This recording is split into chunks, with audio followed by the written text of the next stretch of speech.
tem uma teoria que eu falei com o Maia, da 89, e ele meio que falou que é possível. Que existe uma rivalidade ali, mesmo que velada muitas vezes, entre o John e o Paul.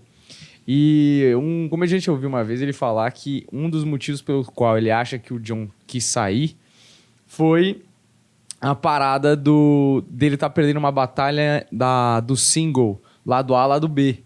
Que os últimos vinis, o Paul tava sempre no lado A e a música dele tava no lado B. Na verdade, era muito mais sério que isso. O John Lennon saiu, cara, porque ele sacou que o Paul tinha tomado conta da banda. De uma maneira quase ditatorial. Ele sacou. Cara. Falou, não vai ter espaço. E o Lennon, já fragilizado por aquela relação... como é que eu vou dizer? Quase... edipiana? Não. Não. Edipiana, isso. Com a Yoko... Ele tinha a Yoko como a substituta da mãe dele, emocional. E, obviamente, quando você já está nesse nível de piração, bicho, para você encontrar outras pirações, E ele sacou, cara, que o Paul realmente... E o Paul realmente tinha essa atitude, nos últimos tempos dos Beatles, ditatorial mesmo, o que emputeceu não só o John Lennon, mas também o George Harrison, que estava puto da vida, o Ringo Starr também... Então, teve uma hora que o Ringo Starr virou meio garoto de recado do Paul McCartney. Então, assim, eu não duvido, não. Mas eu acho que não é... Esse aspecto que o Maia levantou, na verdade, é só mais um dos pontos ditatoriais do Paul, cara. Mas ditatoriais você diz em relação a quê? Ele estava realmente acertando tanto? Não, ele estava acertando tanto que ele naturalmente se sentiu dono das rédeas. Na parte artística, e aí transbordou para outras questões, talvez mais de logística. Mas né? não tem como não transbordar. Porque quando você percebe que você está assumindo o controle de um negócio que antigamente não era tão... que era mais democrático, quando você assume a parada, é a mesma coisa quando o cara dá um golpe de Estado, ele toma o poder. Quando ele toma o poder, a primeira coisa que ele fala, não, vamos fazer eleições, cara. Ele tomou o poder no dia seguinte e já cancelou o negócio. Então o poder corrompe, cara. O poder sobe a cabeça. Sim. E uma coisa que é interessante dessa parada é que eles começaram a trocar farpas, né? Muito, assim. Tanto é que parece, assim, pelo menos se desenha um contraste muito forte ali em determinado momento, que o Paul é um cara do showbiz, que faz a música do entretenimento, e o John faz uma música que tem a intenção de ter um impacto mais social, cultural. E o John, ele chega a tirar sarro do Paul McCartney, falando que ele fazia música pra vovozinha, né? Sim, mas isso é verdade. A própria obra experimental do John Lennon com a Yoko, que rendeu aqueles discos horrorosos, você dá risada? Eu dou risada porque é verdade. Então, bom. É porque você não ouviu isso na época. A gente ouviu os discos na época. Não, teve que pagar, né, pra escutar. E era um choque muito maior do que é hoje. Então, assim, só por conta dessa produção dele, dá pra perceber que a cabeça dele estava em outra. Não tenha dúvida disso, cara. Mas eu fico confuso se...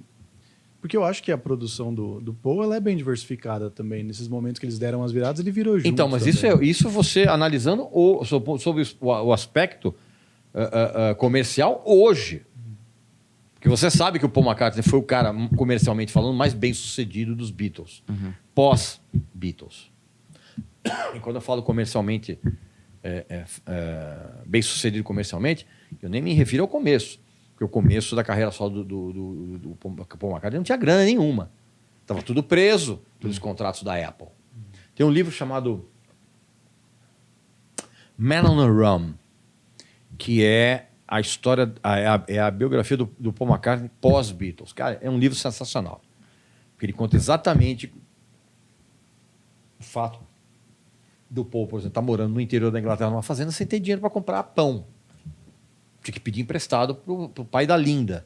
Por quê? Porque o dinheiro do Paul McCartney estava parado nos contratos com a Apple, que sempre foi deficitário. Aliás, um dos motivos dos Beatles ter acabado é exatamente o fracasso da Apple como empreendimento. Então, hoje a gente analisa a carreira do Paul sob o ponto de vista de sucesso comercial, olhando para trás. Mas na época não dava para você saber isso. Até porque o primeiro disco do Paul McCartney, por exemplo, que eu gosto bastante, é um disco extremamente rudimentar. Então, assim, a gente analisa, é preciso você analisar como é que rolava aquilo no contexto daquela época. Porque eu fico pensando se não existia se a birra não potencializava certas coisas. Porque, vamos Sempre colocar... potencializa. Então, mas, por exemplo, eu acho que o John Lennon, eu vou colocar aqui hoje eu tô jogando, tá? Não sei nada, tô só viajando aqui.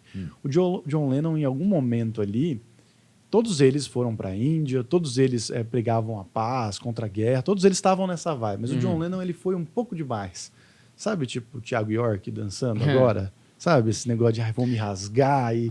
Que tipo, mano, tá, eu entendi o que você tá querendo dizer, mas tá passando um pouco do ponto do que todo mundo tá fazendo aqui, no sentido de que eu não digo que ele mergulhou mais do que os outros, não, cara. Eu acho que ele saiu dessa experiência com um preceito, mas um preceito mais cínico do que em relação, por exemplo... Porque o único cara que acreditava mesmo nessa parada era o George Harrison. Ele, sim, mergulhou. O Ringo foi pela diversão, o McCartney, mais ou menos. Dessa experiência na oriental, vamos dizer assim, o George saiu realmente convicto daquilo.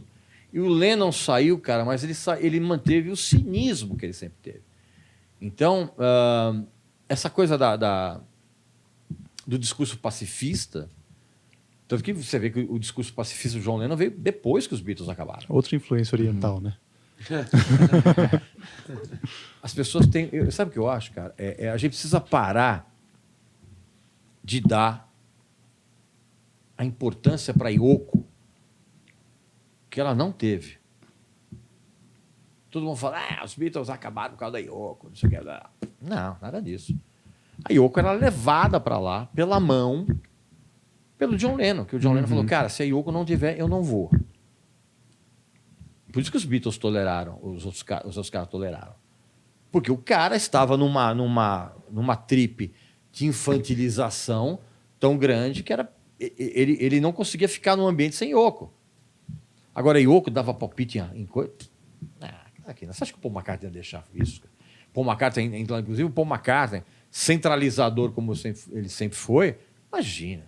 Então, as pessoas precisam parar de pensar o seguinte, Yoko acabou com os Beatles. Não, cara, o que acabou com os Beatles foi a loucura do John Lennon, dentre outras coisas, de ter uma dependência emocional maluca em relação a Yoko. Mas, assim, é um papel...